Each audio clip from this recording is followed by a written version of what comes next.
Bonjour et bienvenue au 45 avenue Mohamed V. Rappelez-vous que la consolidation des bilans consiste à substituer au montant des titres de participation qui figurent au bilan d'une société la part de la situation nette des sociétés émettrices qui correspond à ces titres et à éliminer les soldes des opérations effectuées entre sociétés consolidées. Ceci en fonction de la nature du lien unissant la société consolidante et la société consolidée. Cette substitution peut prendre plusieurs formes. Lorsque la société consolidée se trouve sous contrôle conjoint, la substitution est opérée par intégration de ces postes de bilan, de l'état de résultat et de l'état du flux proportionnellement aux intérêts de la société consolidante. Enfin, lorsque la société consolidée se trouve sous influence notable, la consolidation consiste à substituer à la valeur comptable des titres détenus par la société consolidante celle à laquelle ils correspondent dans la situation nette de la société consolidée. Ces trois situations correspondent respectivement à trois méthodes de consolidation, à savoir l'intégration globale, contrôle exclusif, l'intégration proportionnelle, contrôle conjoint, mise en équivalence pour un investisseur exerçant une influence notable. Méthode de l'intégration globale. Dans la méthode de l'intégration globale, selon l'IAS 27, 22, la norme comptable tunisienne 35, 13, les comptes consolidés sont obtenus comme suit. Les comptes individuels de la mère et de ses filiales sont combinés ligne par ligne en faisant la somme des éléments de même nature, qu'il s'agisse des actifs, des passifs, des capitaux propres, des produits ou des charges. La démarche ci-dessous sera suivie. En petit a, la valeur comptable de la participation de la mère dans chaque filiale et la part de la mère dans les capitaux propres de chaque filiale sont éliminés. Petit b, les intérêts minoritaires inclus dans le résultat net des filiales consolidées de l'exercice sont identifiés et extraits du résultat du groupe afin d'obtenir le résultat net revenant aux associés de la mère. Et petit c, les intérêts minoritaires contenus dans les capitaux propres des filiales consolidées sont identifiés et présentés dans le bilan consolidé séparément des passifs et des capitaux propres de la mère. Les intérêts minoritaires dans les capitaux propres sont constitués du montant tel qu'il était à la date du regroupement d'origine, calculé selon la norme IFRS 3 et l'NCT 38 relative au regroupement d'entreprises et de la part des minoritaires dans les mouvements des capitaux propres depuis la date du regroupement. Un exemple d'illustration, l'exemple 1. Soit les deux bilans suivants relatifs à un groupe formé d'une mère et de sa filiale dont elle détient 60% de son capital. On vous demande de présenter le bilan et l'état de résultat consolidé du groupe. Un bilan M, un tableau à 4 colonnes, actifs, titre F, 300, autres actifs 2700, total des actifs 3000.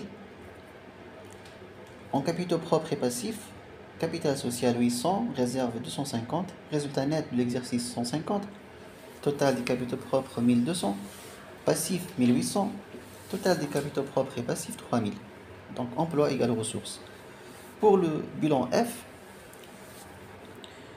actifs, autres actifs 1500, total des actifs 1500, capital social 500, réserve 100, résultat net de l'exercice 50, total des capitaux propres 650, passif 850 et un total de ressources des capitaux propres et passifs 1500.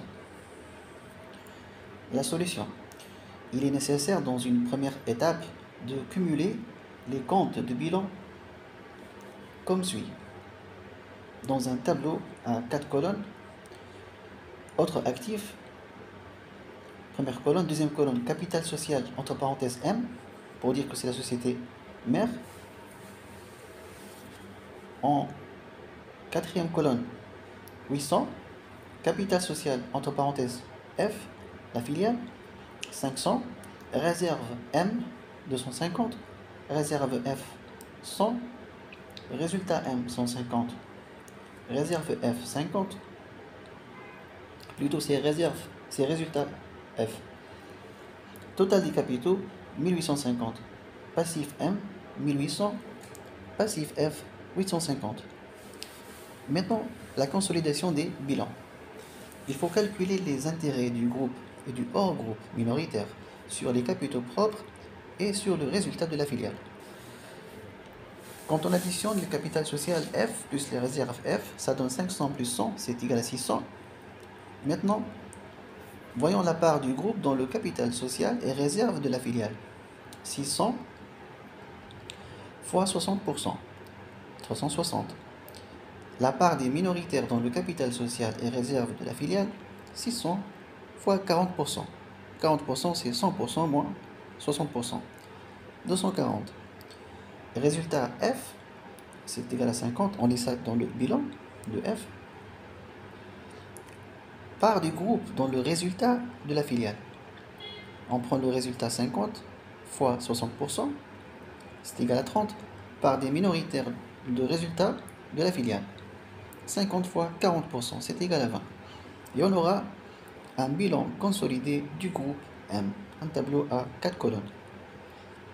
Actifs, autres actifs 4200, total des actifs 4200, capitaux propres et passifs qui se répartit entre capital social 800, réserve consolidée 250 plus les 360 dont on soustrait les 300 qui figurent dans le bilan M à l'actif, titre F.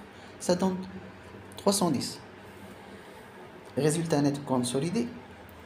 On cumule les résultats, 150 plus 30. 180.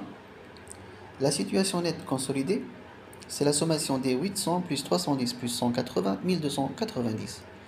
Juste en dessous, intérêt minoritaire hors groupe, en cinquième ligne, 240 plus 20, 260. Et enfin les passifs, 2650. Et on aura un total des capitaux propres et passifs comme étant ressources de 4200. La méthode de l'intégration proportionnelle. La ligne 33 de la norme IAS 31 et 28 de la norme comptable tunisienne 37 précise à cet effet que l'application de la consolidation proportionnelle signifie que le bilan consolidé du co-entrepreneur inclut sa quote-part des actifs contrôlés conjointement et sa quote-part des passifs dont il est conjointement responsable. Le compte de résultat consolidé du co-entrepreneur comprend sa quote-part des produits et charges de l'entité contrôlée conjointement. L'intégration proportionnelle suppose que l'intégration des comptes de la société consolidée est réduite au pourcentage d'intérêt détenu par la société consolidante.